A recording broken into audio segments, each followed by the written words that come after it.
지난주부터 제가 계시록을 이렇게 강의를 해야 되겠다 이런 마음이 지난주부터 제가 이제 지난주 월요일부터 금식을 시작을 했어요. 금식을 시작을 하면서 이제 열흘 금식을 마쳤는데 금식하면서 계속 이렇게 교회에 대한 생각을 계속 하게 됩니다.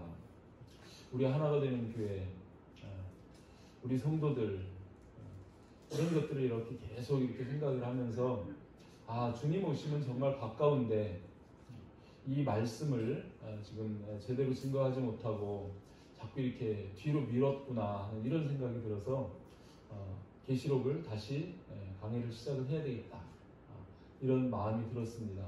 그래서 강의를 결정을 하고 이 금요일부터 제가 이제 시작을 하려 합니다. 여러분 계시록을 어떻게 생각하세요? 혹시 여러분 신앙생활하면서 이 계시록 강의를 한 번이라도 처음부터 끝까지 들어봐 보신 분이 혹시 이 자리에 계신가요? 있으면 한번 손 한번 들어보실까요?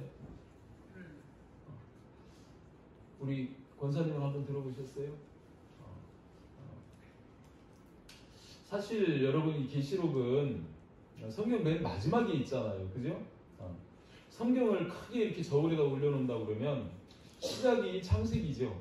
시작이 창세기고 성경 전체를 떠받치고 있는 기둥이 있다면 그거는 복음서라 할 수 있습니다.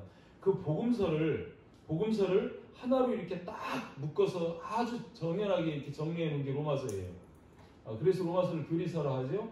그래서 우리 신앙의 기준, 중심이 딱 이렇게 되는 그것이 로마서라고 본다면 우리 성경의 맨 마지막 결론이 요한계시록입니다.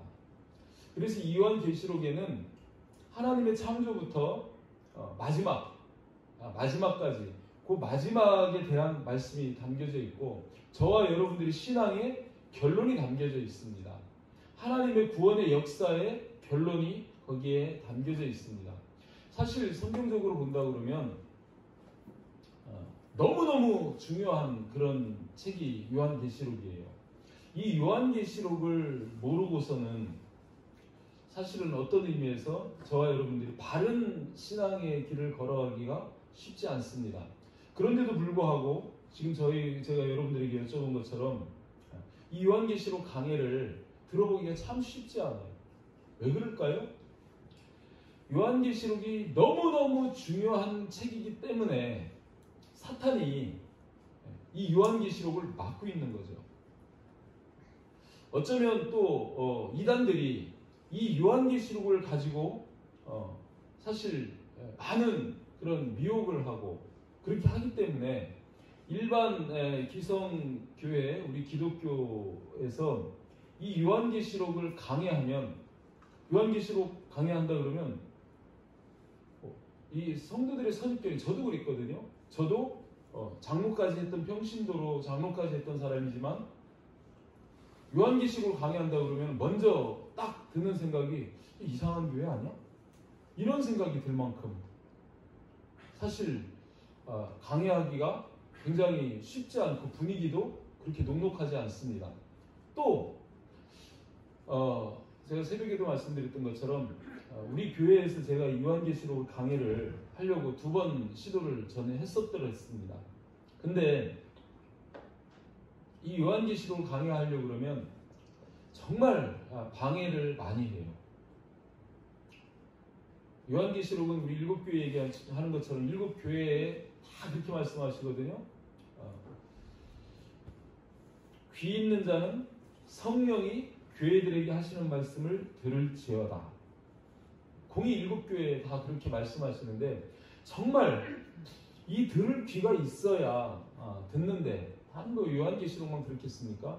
모든 성경의 말씀이 다 성령께서 기록하신 것이기 때문에 성령께서 조명해 주시고 성령께서 열어주셔야 우리가 알 수 있는 거지만 특별히 이 결론적인 이 요한계시록을 들을 때 여러분은 잘 못 느낄지 모르겠지만 평소에 말씀 전할 때하고 분위기가 확연히 다릅니다. 열심히 말씀을 전해도 졸려요. 전하는 제가 졸리는 게 아니라 듣는 여러분들이 많이 졸아요. 평소에 제가 설교를 하면서 보통 2명, 3명 재운다 그러면 요한계시록 강의를 하면 어쩔 때는 한 3분의 1씩 재워버려요. 그런 일이 생깁니다. 많이 졸아요. 어려운 건 아닙니다. 여러분 어렵게 하지도 않을 거고 또 깊이 들어가는 것은 따로이 또 이제 그런 기회를 가졌으면 좋겠다 싶고 정말 죄송한 표현으로 수박 겉핥기식이라도 요한계시록에 대한 감각은 여러분들이 가져야 할 줄 믿습니다. 그래서 어렵게는 안 하고 싶고 편하게 전하고 싶어요. 또 한 가지 이 요한계시록은요 이제 우리 오늘 말씀 속에서도 나오겠지만 여러분 절대로 두려움을 주기 위한 책이 아닙니다. 그래서 요한계시록을 가지고 두렵게 이거를 강의를 하는 것은요 어떤 문제가 있는 거냐면 잘못하는 거예요. 강의를 잘못하는 거예요. 요한계시록 가지고 막 겁주고 막 두렵게 하고 공포에 떨게 이런 책이 아니고 요한계시록은 말 그대로 마지막에 주님 오시잖아요. 우리 주님 오셔야 우리 구원이 이루어지지 않습니까? 그 주님을 기다리기 위한 우리의 자세를 갖추라고 하시는 말씀이고 주님이 오셔서 우리를 구원하시겠다는 소망의 말씀입니다. 여러분 기대하셔도 좋습니다. 그렇게 기대하셔야 됩니다. 사실 그죠? 이 요한계시록은 주님이 마지막 때 우리를 구원하기 위한 약속의 말씀이고 소망의 말씀이에요. 그래서 절대로 이거를 막 두려움으로 이렇게 받을 그런 말씀이 아니라는 겁니다. 적어도 저와 여러분들은 그렇습니다. 여러분 그렇게 생각하시고 오늘 이렇게 증거되는 이 요한계시록의 말씀을 여러분 좀 기도하면서 또 우리의 마음을 빼앗기지 않도록 어둠의 세력들을 대적하면서 그렇게 잘 이렇게 듣고 정리했으면 좋겠어요. 잘하실 수 있겠죠? 아멘. 귀를 쫑긋 세우시기를 주님의 이름으로 축복합니다. 아멘. 계시록 요한계시록 1장 1절부터 8절까지 말씀 우리 같이 한 목소리로 같이 봉독합니다. 말씀을 잘 주목해서 한번 읽어볼게요. 시작. 예수 그리스도의 계시라. 이는 하나님이 그에게 주사 반드시 속히 일어날 일들을 그 종들에게 보이시려고 그의 천사를 그 종 요한에게 보내어 알게 하신 것이라. 요한은 하나님의 말씀과 예수 그리스도의 증거 곧 자기가 본 것을 다 증언하였느니라. 이 예언의 말씀을 읽는 자와 듣는 자와 그 가운데 기록한 것을 지키는 자는 복이 있나니 때가 가까움이라. 요한은 아시아에 있는 7 교회에 편지하노니 이제도 계시고 전에도 계셨고 장차 오실 이와 그의 보좌 앞에 있는 7 영과 또 충성된 증인으로 죽은 자들 가운데서 먼저 나시고 땅의 임금들의 머리가 되신 예수 그리스도로 말미암아 은혜와 평강이 너희에게 있기를 원하노라. 우리를 사랑하사 그의 피로 우리 죄에서 우리를 해방하시고 그의 아버지 하나님을 위하여 우리를 나라와 제사장으로 삼으신 그에게 영광과 능력이 세세토록 있기를 원하노라. 아멘. 볼지어다 그가 구름을 타고 오시리라. 각 사람의 눈이 그를 보겠고 그를 찌르는 자들도 볼 것이요 땅에 있는 모든 족속이 그로 말미암아 애곡하리니 그러하리라. 아멘. 주 하나님이 이르시되 나는 알파와 오메가라. 이제도 있고 전에도 있었고 장차 올 자요 전능한 자라 하시더라. 아멘. 이 요한계시록을 증거해야 하는 이유가 있습니다. 제가 그런 부담을 느끼는 이유가 있습니다. 마태복음 24장 45절에서 46절 말씀 여기에서 보면 여러분 한번 같이 읽어볼까요? 시작. 충성되고 지혜 있는 종이 되어 주인에게 그 집 사람들을 맡아 때를 따라 양식을 나눠줄 자가 누구냐? 주인이 올 때 그 종이 이렇게 하는 것을 보면 그 종이 복이 있으리로다. 충성되고 지혜 있는 종은 어떤 종이냐면요, 맡은 종들, 주인에게 그 집 사람들을 맡아서 때를 따라 양식을 나눠주는 자가 충성된 종이다. 이렇게 말씀합니다. 때를 따라. 근데 그 때가 언제냐면 주인이 올 때. 주인이 올 때에 그 종이 이렇게 하는 것을 보면 그 종이 복이 있으리라. 그러니까 저는 종입니다. 주의 종입니다. 제가 복이 있으려면은 어떻게 해야 되냐면 주님이 오시는 이때 마지막 때에 이 마지막 때에 맞는 때에 따른 그 양식을 그 때에 따라 양식을 나눠주는 거예요. 저 옛날 때가 아니고 지금 때에 맞는 그 양식을 나눠줄 때 주님이 와서 보시면 제가 여러분들에게 이 마지막 때 말씀 특별히 주님 오실 때잖아요. 주인이 올 때 그 마지막 때의 말씀 계시록의 말씀을 이 말씀을 증거하고 있고 그 말씀을 전하고 있고 그렇게 그 말씀을 전할 때에 주님이 오시면 저를 가리켜서 뭐라고 말씀하시냐면 충성되고 지혜 있는 종이라고 인정하시면서 그런 종이 복이 있다고 말씀하시는 거예요. 복이 있다고.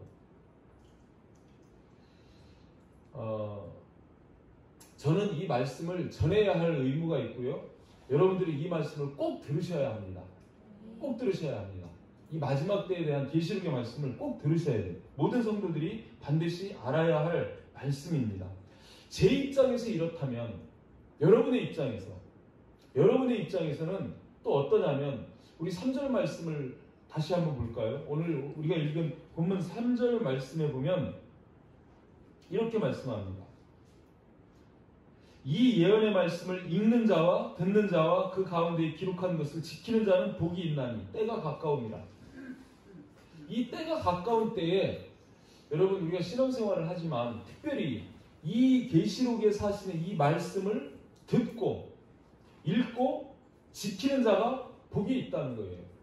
그럼 제가 이 마지막 때의 말씀을 여러분들한테 전하고 그죠? 이 때에 따라 이 양식을 여러분에게 나눠주고 여러분들은 이 말씀을 읽기도 하고 또 강해하는 말씀을 듣기도 하고 그래서 이 말씀을 지킬 때에 그 지키는 자가 복이 있다고 말씀하시는 겁니다. 여기에서 복은 뭐예요? 세상 복이 아닙니다. 구원의 복을 말씀하시는 거예요. 그러니까 제가 말씀을 안 전하면 직무유기고 그죠?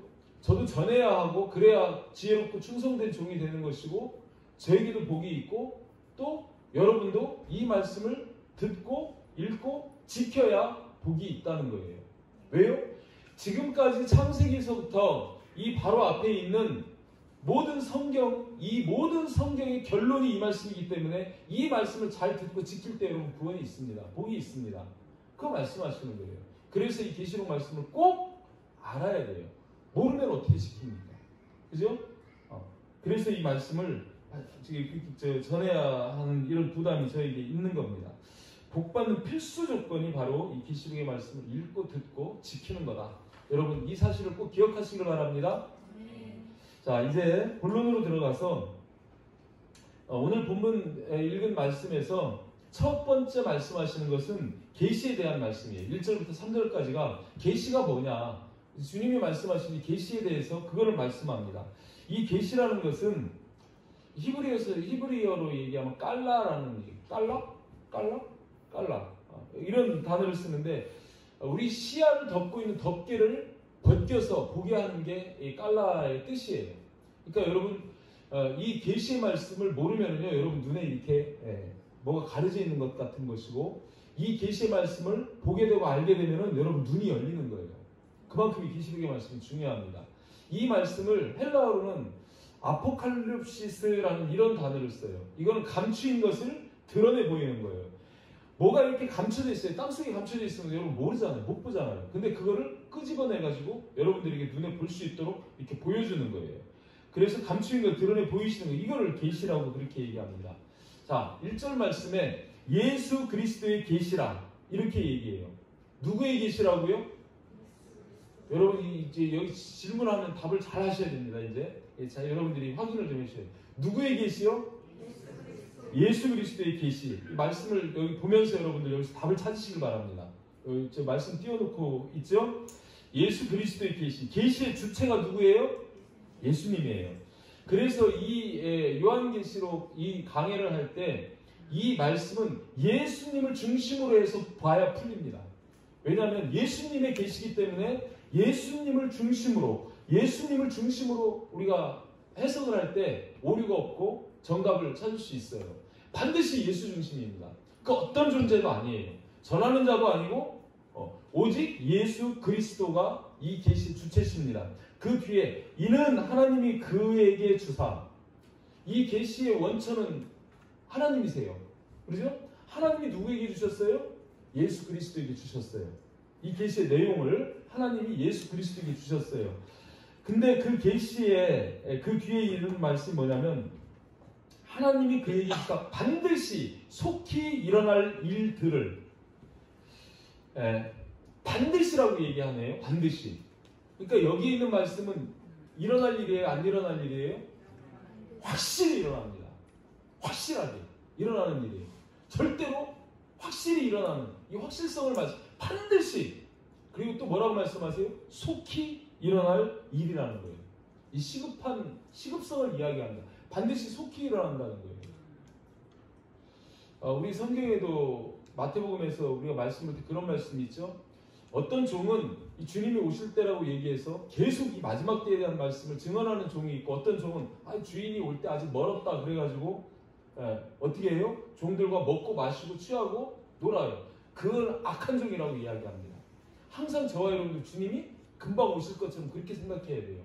오늘 오실지 내일 오실지 몰라요. 그런데 항상 우리의 신앙은 주님이 금방 오실 것처럼 해야 돼요. 아멘? 만약에 주님이 금방 오신다고 가정하면 여러분 그 앞에서 우리가 얼마나 마음이 바쁘고, 그죠? 신부단장 해야 되는데 결혼식이 시작되는 그 시점에 신부가 어떻겠어요? 마음이 바쁘죠. 신부단장 해야 되죠. 그죠? 그런 것처럼 똑같습니다. 저와 여러분들이 주님이 금방 오실 것처럼 이렇게 생각하면 나태하지 않고요, 우리가 준비할 수 있는 그런 모습이 되겠죠. 그죠? 그래서 속히 오신다고 그렇게 생각해야 된다는 것입니다.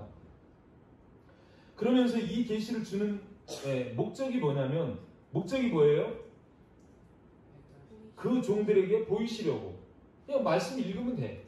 목적이 뭐냐면 그 종들에게 보이시려고. 이게 목적이에요. 그죠? 계시록을 주는 목적은 종들에게 보이시려고, 여러분들에게 보여주려고. 마지막 때 어떤 일이 일어나는지 그걸 보여주려고. 그래서 어떻게 해요? 천사를 그 종 요한에게 보냈어요. 천사를 그 종 요한에게 보내서 알게 하신 거예요. 아멘? 자, 이제 여기에서 여러분 등장하는 인물들을 한번 찾아보시길 바랍니다. 첫 번째 누가 등장해요? 예수. 두 번째 하나님. 세 번째 요한. 종들. 그 다음에 세 번째 천사. 네 번째 종 요한. 그죠? 이 계시의 전달 순서를 이렇게 보면 하나님이 누구에게 주셨어요? 예수님에게 주셨어요. 예수님은요, 누구를 보냈어요? 천사를 보냈어요. 천사를 누구에게 보냈어요? 요한에게 보냈어요. 요한은 이 말씀을 누구에게 전해야 돼요? 종들에게. 그래서 이 계시 전달 순서가 이렇게 되는 거죠. 하나님이 예수 그리스도에게 주시고, 예수는 천사를 보내고, 천사는 그 종 요한에게 말하고, 요한은 보고 들은 것을 그 종들에게 알게 하는 거예요. 아멘? 이게 계시 전달 경로입니다. 이 요한은 이 하나님에게 들은 말씀을 다 전했어요. 2절 말씀에 보면 그렇게 요한은 하나님의 말씀과 예수 그리스도의 증거를 곧 자기가 본 것을 다 증언했다 이렇게 하죠. 다 증언했어요. 다. 이 계시록의 내용은 하나님의 말씀과 예수 그리스도의 증거인데, 이것을 요한은 다 증거했다는 거예요. 빠진 게 있어요, 없어요? 없어요. 더할 게 있어요, 없어요? 없어요. 받은 그대로 다 증거했어요. 이게 너무너무 중요합니다. 이 말씀에 더할 게 있어요, 없어요? 없어요. 거기에서 뺄 게 있어요, 없어요? 빼면 돼요, 안 돼요? 안 돼요. 안 돼요.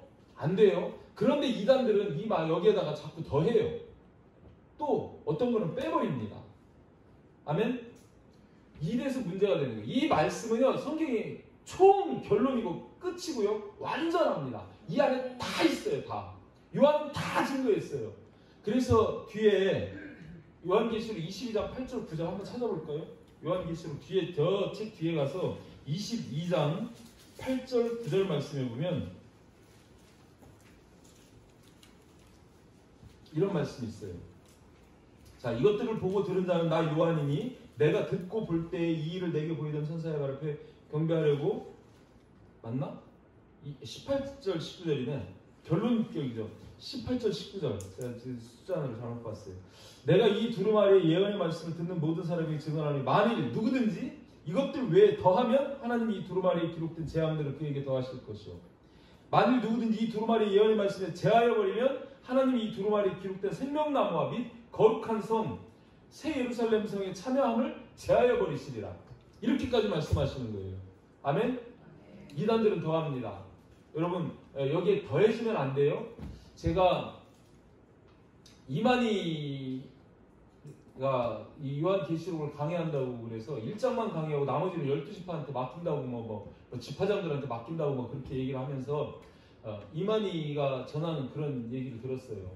그런데 자기가 시골의 농부의 아들이었다고, 농사 짓는 사람이 아무것도 모르는데 어느 날 갑자기 큰 별이 자기한테 막 이렇게 막 다가왔대요. 큰 별이. 그래서 깜짝 놀라서 자기 아버지를 불렀대요. 아버지가 와가지고 그 별을 야, 별 되게 크다 막 이랬대요. 그 별이 와가지고 자기에게 이 장차 일어날 일을 다 보여줬대요. 여러분 지금 요한이 이 모든 것을 다 보고 기록하고 성경 끝났어요. 다 증언했어요. 더하지도 빼지도 말라고 그러는데 하나님이 또 다른 사람을 택해가지고 또 계시의 말씀이니 환상의 말씀이니 이런 말씀을 더하겠습니까? 안 더하겠습니까? 그러니까 이 말씀 외에 하나님의 마지막 때 계시를 또 받았다고 말하는 작자가 있으면 그거는 진짜예요, 가짜예요? 무조건 가짜예요. 더할 수도 없고 뺄 수도 없게 만들어 놓으셨습니다. 끝입니다. 끝.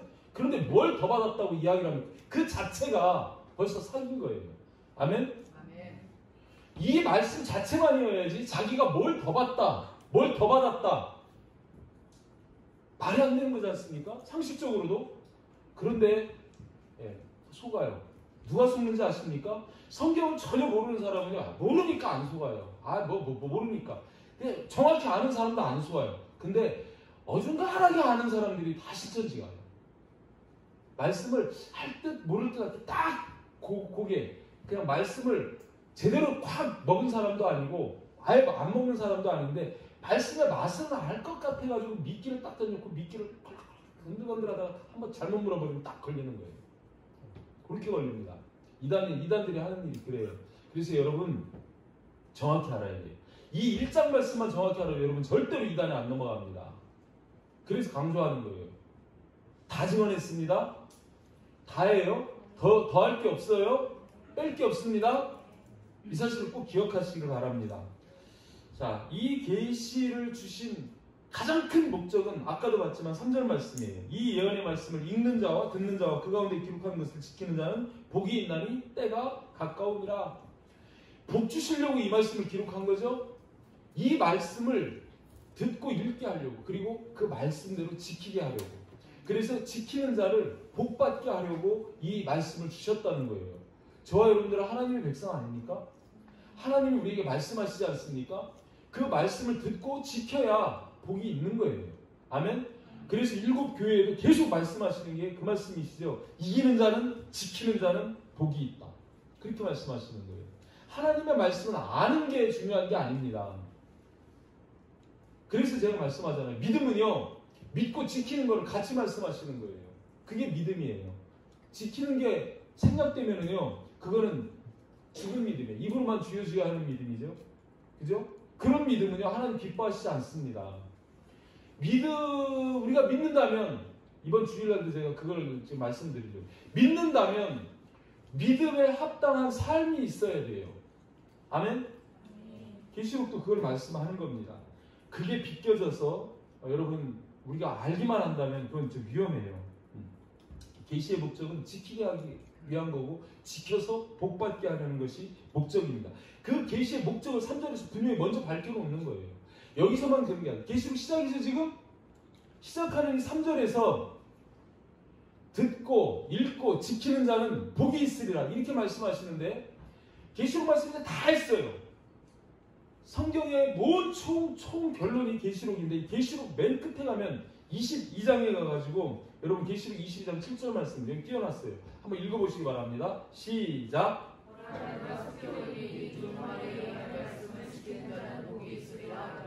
아멘. 계시록 시작하는 첫머리에 지금 이 예언의 말씀, 이 예언의 말씀, 예언의 말씀을 읽는 자와 듣는 자와 지키는 자는 복이 있다. 이 복 주려고 이렇게 말씀을 시작하는 거라고 이렇게 지금 서두를 여는 겁니다. 그러고서 22장 계시록 끝 아니에요? 맨 마지막에서 다시 한번 결론의 말씀을 이렇게 하시는 거예요. 보라, 내가 속히 오리니 이 두루마리 예언의 말씀을 지키는 자는 복이 있으리라. 이제 다 들었잖아요. 지금 22장까지 오는 동안 들었다고 가정을 합시다. 듣고 읽었잖아요. 그러니까 그 말씀은 안 하셔. 그 말씀을 안 하시고 이제는 뭐만 남냐면 지키는 자는 복이 있다. 지키는 자에게 구원이 있다. 이 말씀을 하시는 겁니다. 아멘. 그런데 여러분, 이 계시록의 말씀을 내가 몰라. 안 들어봤어요. 강해를 안 들어봤어요. 읽어보지도 않았어요. 그럼 지키지도 못해요. 그럼 복이 있을까 없을까? 복이 없는 거예요. 그래서 이 계시록 말씀 너무 중요해요. 꼭 알아야 해요, 여러분. 제가 주일날은 이걸 강의하기가 어렵고 저한테 금요일날 기회가 있으면 금요일날 기회가 될 때마다는 여러분에게 이제 계시록을 22장까지 무조건 강의할 거예요. 듣든지 못 듣든지. 다 주무셔도 나 혼자라서도 할 거야. 벌써 여기 주무시는 분들 나오잖아. 허리를 꼬집어야 돼. 이를 꽉 깨물고 아니면 볼펜을 들어. 그래서 허벅지를 찍어. 막 찍으면서라도 여러분 들으셔야 돼. 꼭 들으셔야 돼. 마지막 때 이거를 잘 알면 여러분 절대로 미혹되지 않고요. 절대로 여러분 믿음에서 배반하지 않고요. 절대로 주님 따라갈 수 있습니다. 아멘? 자, 이렇게 계시록을 우리에게 주시는 목적을 처음과 끝으로 딱 결론 지어가지고 말씀을 해주시고 이제 서론으로 들어가는 거예요. 4절부터 6절 말씀이 서론격입니다. 여기 말씀을 띄워놨는데 이 말씀 속에는요 계시록의 수신자가 나와요. 그리고 축원이 나와요. 요한이 여러분들에게 축원을 하는 거야. 우리들에게 축원을 하는 거고요. 또 하나는요 하나님 앞에 송축하는 게 나와요. 이 세 가지가 요 4절에서부터 6절까지 내용의 말씀입니다. 4절 말씀 보면 요한은 아시아에 있는 7 교회에 편지하노니, 이 편지 수신자가 어디라고요? 아시아에 있는 7교회. 7교회라고 나와요. 이제 성경에 지금 7이라는 숫자 굉장히 많이 나오는데 7은요 완전수입니다. 그래서 7교회라는 것은요 여러분 이렇게 이해를 하면 돼요. 그 당시 아시아 터키에 있는 7교회, 우리 청년들 지난 겨울에 가가지고서 봤죠? 그 교회들 돌아봤죠? 그 교회들이 허상에 있는 게 아니고 실제 역사 속에 있는 교회들이에요. 그죠? 그 7교회들, 그 7교회라고 말씀하는데 그 7교회에만 말씀하시는 게 아니고 지금 이 시대 7은 완전수기 때문에 이 시대의 모든 교회에게 말씀하시는 겁니다. 모든 7은 모두예요. 앞으로 7이라고 나오면 전체구나, 모두구나 이렇게 생각하면 돼요. 그러니까 여기서 7교회라는 것은 지상에 있는 모든 교회에게 말씀하시는 거예요. 교회는 건물이에요? 성도죠? 그러니까 지상에 있는 모든 성도들에게 말씀하시는 거예요. 모든 성도들이 수신자예요. 이 편지 꼭 받으시기 바랍니다. 여러분 전부가 받으시길 바랍니다. 우리가 수신자예요. 그렇게 하면서 말씀하십니다. 이제 축원의 말씀이에요. 우리가 축도할 때 제가 어떻게 축도하던가요? 하나님 아버지와 성령과 예수 그리스도로 축원합니다. 성부, 성자, 성령을 다 하나님 아버지의 크신 사랑과 성령님의 역사하심과 예수 그리스도의 은혜가 성도들에게 있을지어다. 그렇게 축복하죠. 축원할 때 그렇게 하죠. 여기에서 똑같아요. 하나님이 나오고 성령님이 나오고 예수님이 나옵니다. 자, 보시기 바랍니다.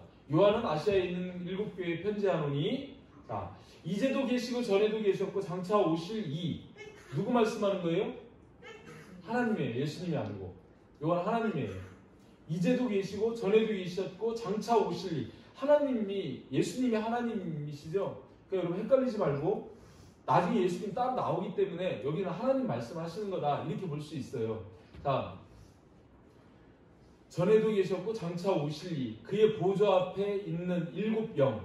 자, 그 앞에 이제도 계시고 전에도 계셨고 장차 오실 이는 하나님 아버지. 또 그의 보좌 앞에 있는 일곱 영. 뭐 말씀하실까요?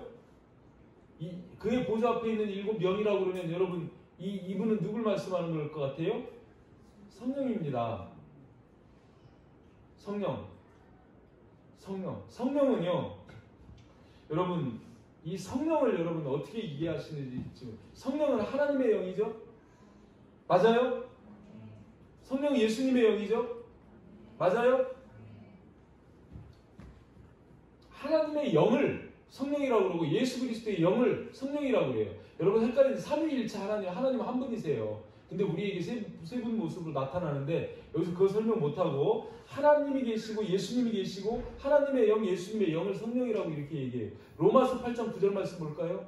로마서 8장 9절 말씀 다 읽어봅니다. 시작. 만일 너희 속에 하나님의 영이 거하시면 너희가 육신에 있지 아니하고 영에 있나니 누구든지 그리스도의 영이 없으면 그리스도의 사람이 아니라.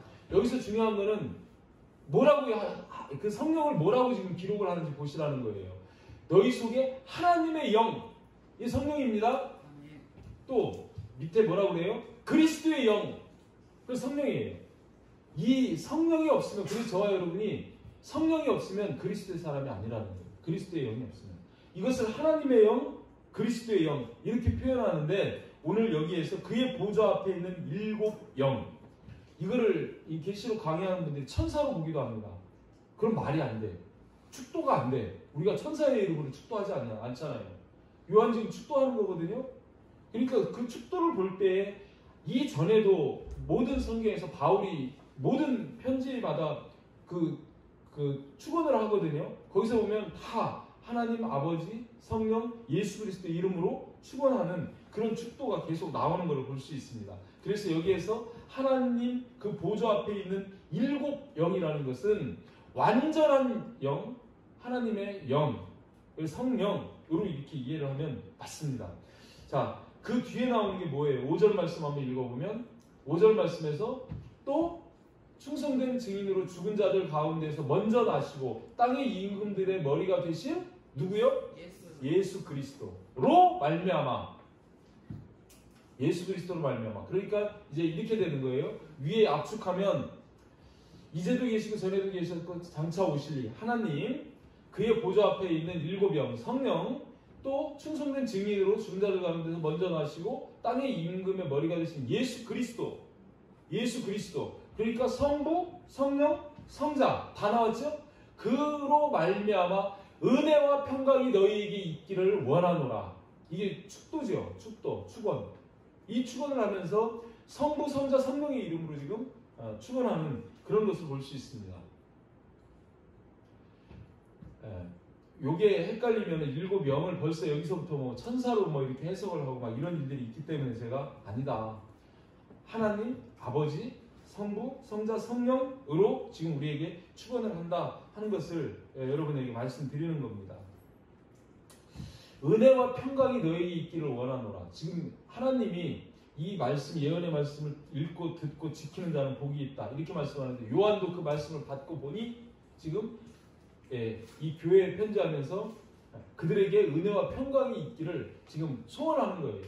그래서 그걸 먼저 비는 겁니다. 이게 지금 서론에 있는 겁니다. 그 다음 두 번째는요, 우리 사람을 향해서 요한이 우리에게 이런 축원을 했다면 그 다음에는 하나님을 향해서 뭘 하는 거냐면 송축하는 거예요. 하나님께 영광 돌리는 거예요. 그것이 바로 뒤에 나오는 말씀입니다. 5절 하반절에 이제 예수님에 대해서, 예수님이 우리를 위해서 하신 그런 일들에 대해서 그걸 밝히면서 예수님께 영광 돌리는 그런 내용이에요. 어렵지 않죠? 뒤에 보면, 하반절에 보면 예수님이 어떻게 하셨냐면 우리를 사랑하사 그의 피로 우리 죄에서 우리를 해방하시고 다 하시는 거죠? 맞죠? 예수님께서 우리를 사랑하셔서 그의 피로 우리 죄에서 우리를 해방하셨다는 거예요. 예수님이 십자가에 달리신 동기는 우리를 사랑해서입니다. 그리고 우리를 속량하신 방법은 그의 피로예요. 그 결과는 뭐냐면 우리를 죄에서 해방시킨 거예요. 그거를 여기서 말씀하시는 거예요. 이거만 다 아시는 거니까. 그러면서 6절로 넘어가서 그의 아버지 하나님을 위하여 우리를 나라와 제사장으로 삼으신 분이 예수님입니다.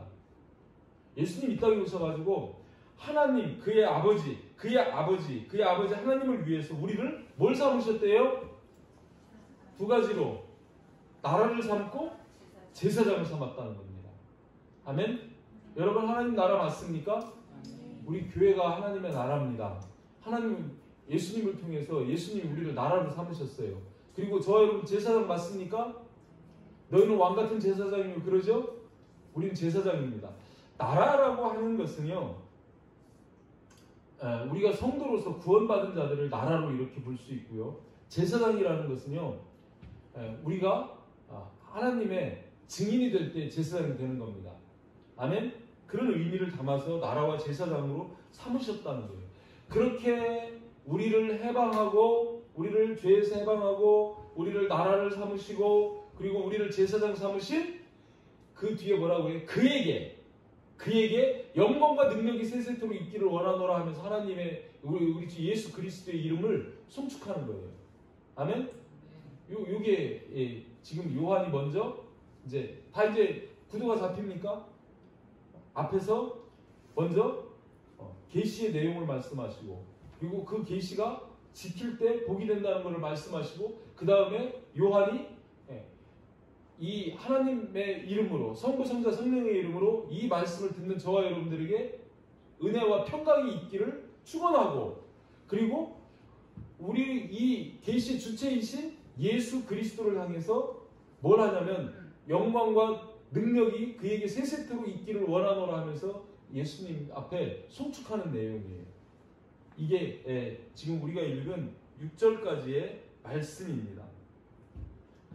이제 넘어가서 뒤에 이제 7절 말씀을 보면, 7절 말씀은 한번 읽어봅니다. 시작. 볼지어다 그가 구름을 타고 오시리라. 각 사람의 눈이 그를 보겠고 그를 찌른 자들도 볼 것이요 땅에 있는 모든 족속이 그로 말미암아 애곡하리니 그러하리라. 아멘. 자, 여기 중요한 말씀이다. 볼지어다 그가 구름을 타고 오시리라. 자, 처음 초림의 예수님은 어떻게 오셨어요? 마리아의 몸을 통해서 마구간으로 오셨어요. 그죠? 예수님 그렇게 태어나셨어요. 근데 다시 오시는 주님은 어떻게 오셔요? 구름을 타고 오신다는, 이게 무슨 말씀이냐면, 예수님은요, 다시 오시는 예수님은요, 반드시 하늘로부터 강림하십니다. 아멘? 다시 인간의 몸을 입고 오는 예수님, 그런 예수님이 아니에요. 그런데 지금 이 땅 가운데에는 지금 세상 가운데 예수 있어요, 없어요? 없는데 자칭 예수들이 있어요, 없어요? 무지하게 많습니다. 예수일까요, 아닐까요? 그들이 구름 타고 왔습니까? 구름 타고 오지 않은 존재는 재림 예수일 수가 있어요, 없어요? 없습니다. 아무도 없습니다. 예수님은 반드시 구름 타고 오셔요. 갈 때 말씀하셨죠? 제자들이 보는 앞에서 구름 타고 올라가셨어요. 그 구름 타고 올라가신 예수님 곁에 섰던 천사들이 가심을 본 그대로 오시리라. 그렇게 말씀하셨고, 여기에서도 구름 타고 오신다고 그렇게 말씀해요. 여러분, 구름이 뭘까요? 구름. 구름은요, 여러분, 그냥 이런 구름이라고 생각해도 돼요. 그냥 이걸 막 영적으로 해석하려고 복잡하게 생각하지 말고 구름이라고 구름인 줄 아는 돼요. 자, 이스라엘 백성들이 출애굽했을 때 시내산에 하나님이 강림할 때 그때도 구름이 가득했습니다. 하나님이 임재하는 곳에는 구름이 있어요. 그건 하나님의 임재를 상징하는 거예요. 예수님이 올라갈 때도 구름 타고 올라가시고 내려오실 때도 구름 타고 오시고, 구약에 그랬던 것처럼, 자, 출애굽하는 이스라엘 백성들을 구름 기둥, 불 기둥이 인도했습니다. 하나님의 임재를 이야기하는 거예요. 아멘? 하나님 우리 눈에 보여요, 안 보여요? 안 보여요. 하나님 가려주셔야 됩니다. 그 구름 안에 계신 거예요. 그렇게 생각하면 돼요. 이렇게 하나님은, 중요한 건 뭐냐면 구름을 타고 오시는지 뭘 타고 오시는지는 이제 나중에 보면 아는데, 여러분 제일 중요한 건 뭐냐면 예수 그리스도는 하늘로부터 강림하신다는 사실입니다. 아멘? 이게 너무 중요한 거예요. 여러분 데살로니가전서 4장 16절 17절 말씀 한번 보겠습니다. 자, 읽어봅니다. 시작.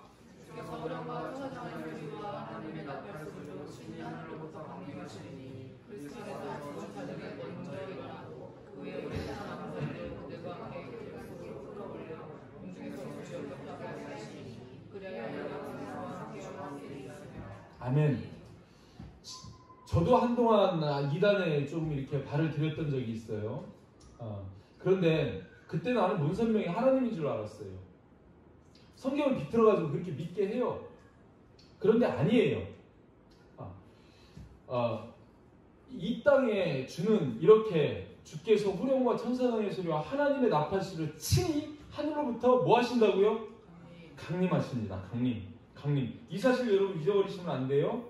이 사실을 잊어버리면 안 돼요. 이거 너무 중요합니다.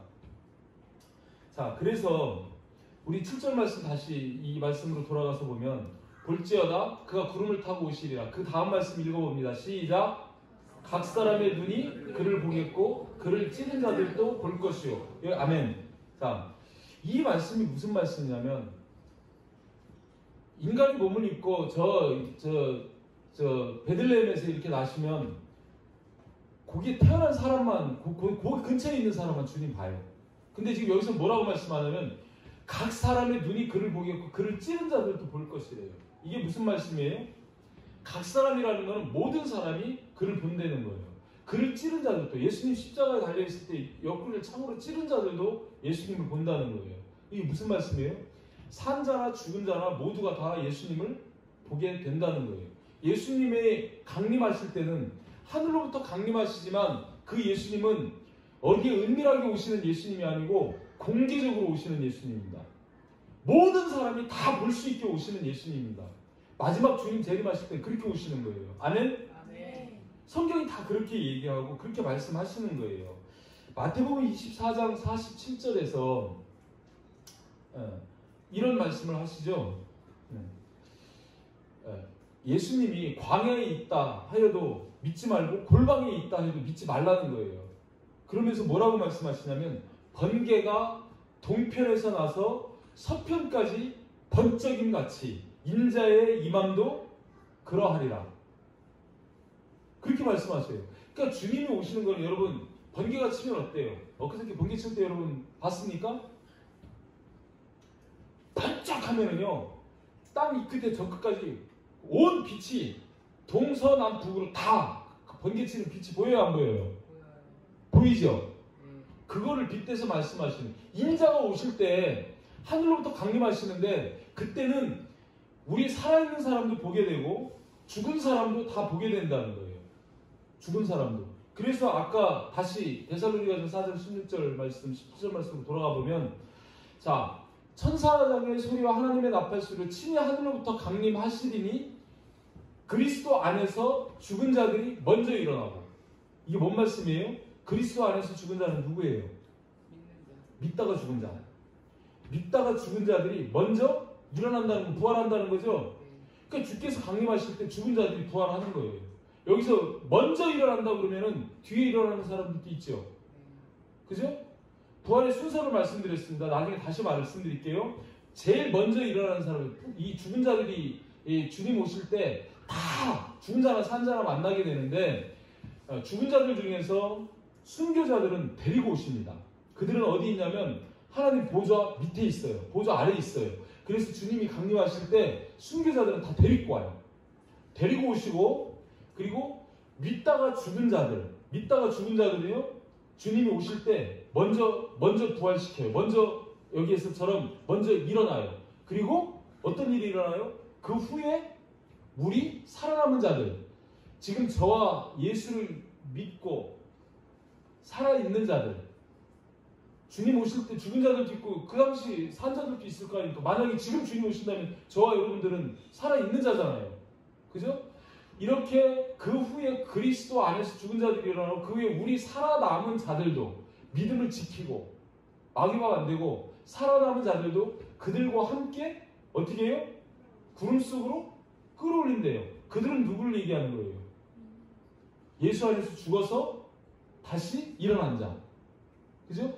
그리고 그 땅에서 이제 죽어서 저기가 무덤문이 열리고 그 죽은 자들이 다시 먼저 일어나고 그들이 일어나가지고 땅에서 살아남아 있는 우리들하고 같이 여기 말씀이 그거 아니에요? 그들과 함께 구름 속으로 끌어올려서 이걸 휴거라 하죠. 구름 속으로 끌어올려서 공중에서 주를 영접하는 거예요. 그러니까 주님이 이 땅에 안 내려오신다는 말씀이죠. 주님은 공중으로 임합니다. 강림에서 공중에 계십니다.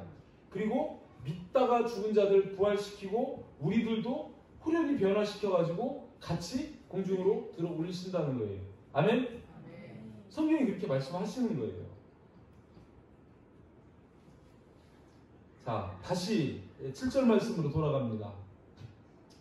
여기에서 그렇게 말씀하시고 그 뒤에 이제 그 뒤에 아까 읽지 않은 나머지 읽어봅니다. 시작. 땅에 있는 모든 족속이 그로 말미암아 애곡하리니 그러하리라. 이제 여러분 이해를 해보세요. 주님이 강림하셨어요. 그래서 주님 안에서 죽은 자들이 주 안에서 믿다가 죽은 자들이 일어났습니다. 그리고 우리 믿으면서 살아남은 자들이 들어 올려졌어요. 그러면은 안 믿는 사람들은 어디 있을까요? 땅에 남아있죠? 이 말씀이 그 말씀이에요. 그래서 들림받지 못하고 땅에 남아있는 모든 족속이 그로 말미암아 애국하리니. 왜 그래요? 들림받은 사람들은 구원받는 사람들입니다. 근데 믿지 않는 불신자들 그리고 믿지 않고 죽은 자들 어디 있어요?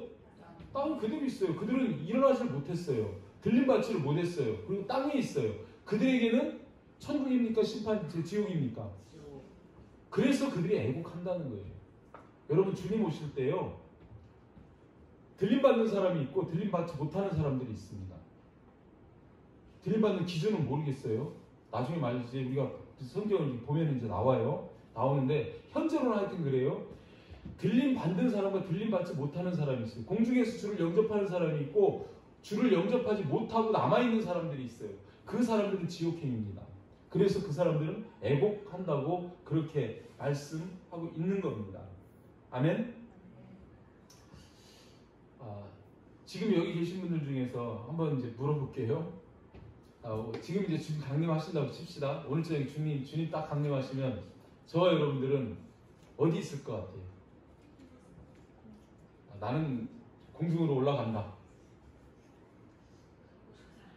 나는 공중으로 올라갈 거다. 난 땅에 있을 것 같다.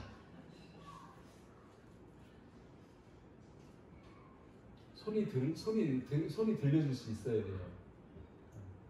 여러분, 주님을 믿어야 합니다.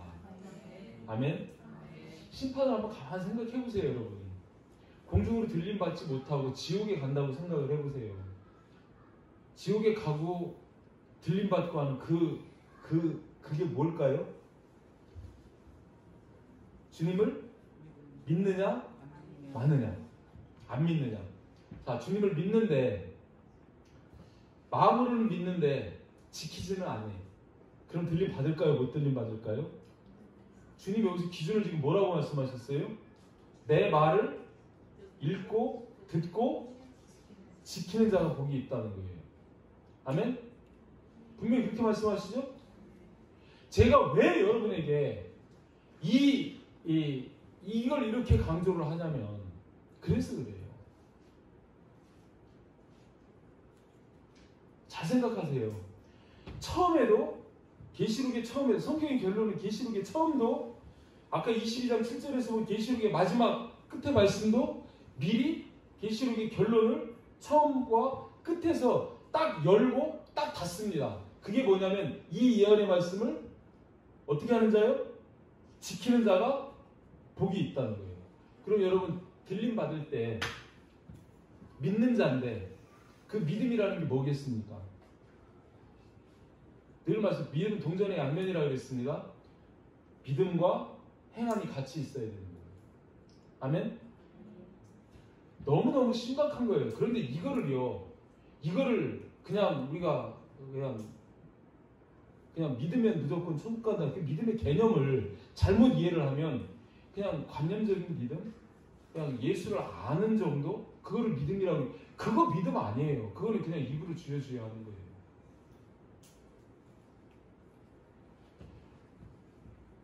여러분, 주님의 말씀을 듣고 그 믿음대로 살려고 몸부림을 치시나요?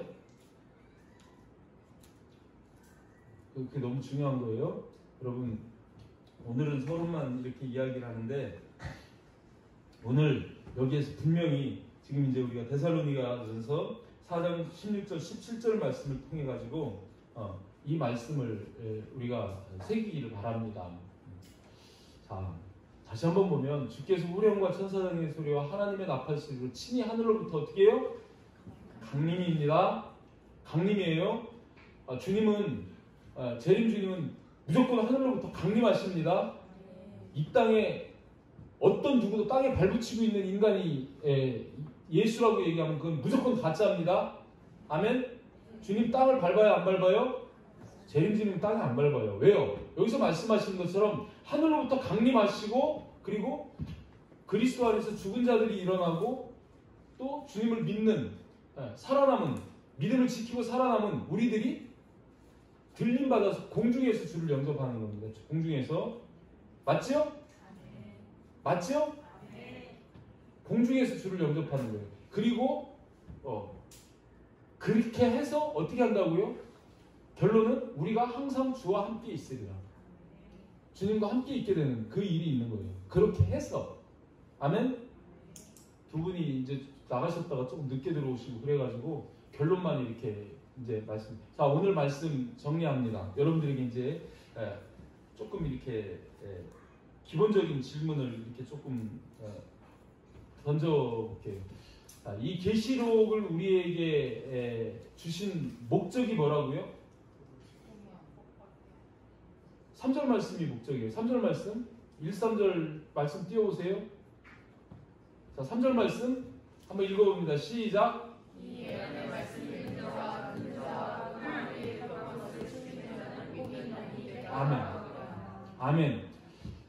이 말씀을 주시는 이유는 읽고 듣고 지키게 하려고. 아멘. 지켜서 뭐 하게 하려고요? 복 받게 하려고. 복이 뭐예요? 구원입니다. 성경에서 말씀하는 복은 세상 복을 말씀하는 것, 그것도 물론 있지만 궁극적인 복은 구원이에요. 아멘. 구원의 복이 복이에요.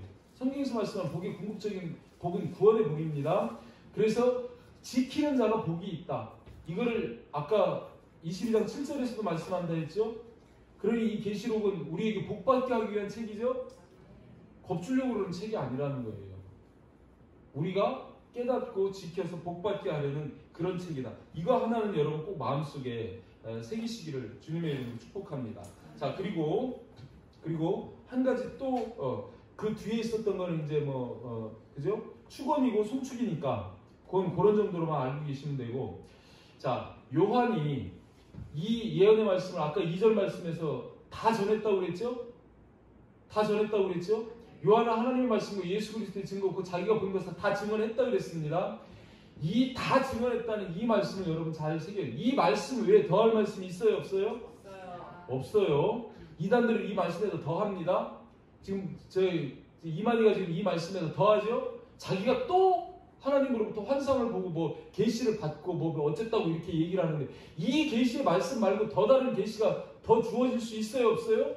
없어요. 주님께서는 창세기에서부터 여기까지 계시록까지 말씀 다 주시고 계시록 22장 끝장에서 18절 19절 거기에 가가지고 뭘 말씀하셨어요? 이 말씀에서 더하면 뭘 더하신다고요? 이 책에 기록된 재앙을 더하신대요. 이 말씀에서 제하면 어떻게 하신다고요? 예루살렘 성 천국에 구원에 참여하는 것을 제해버리신대요. 이럴 정도로 이 말씀에 1.1획도 더 가감을 못하도록 만들어 놓으신 겁니다. 그래서 계시록의 말씀 성경 끝이에요. 이 말씀 외에 더할 말씀이 없어요.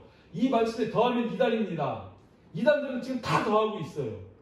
아멘? 그래서 속지 마셔야 돼요. 더할 말씀이 없어요. 다 증언했고 하나님이 친히 이 말씀에 더하지도 빼지도 말라고 마지막에 계시록 끝에 가가지고 끝을 내면서 여기에서 더하지도 빼지도 못한다고 못을 박아두신 거예요. 아멘? 그 사실을 기억하시면 내가 계시를 받았다? 만약에 박수정이가 여러분들 앞에서 내가 하나님으로부터 특별한 계시를 받았습니다. 이런 계시를 받았습니다. 그리고 그 계시 말씀을 여러분들에게 더한다 그러면 진짜예요, 가짜예요? 100% 가짜입니다. 100% 가짜입니다. 아멘? 더할 말씀이 없어요. 성경은 이 자체로 완전합니다. 계시의 시대는 이걸로 끝나는 거예요. 그 뒤에 누가 계시 받았다 이런 거 얘기하면요, 완전히 그거는 아예 의심하고 쳐다봐야 됩니다. 아멘? 서두부터 여러분에게 간곡하게 말씀드리는 거예요. 또 마지막 한 가지, 주님은 뭐 타고 오셔요? 구름 타고 오셔요. 하늘로부터 강림하십니다. 오늘 이 세 가지만 여러분 꼭 기억하시기를 바랍니다. 이 세 가지만 여러분 확실히 알면 절대로 내용은 모르지만 이단에 빠지진 않습니다. 아멘? 감사합니다.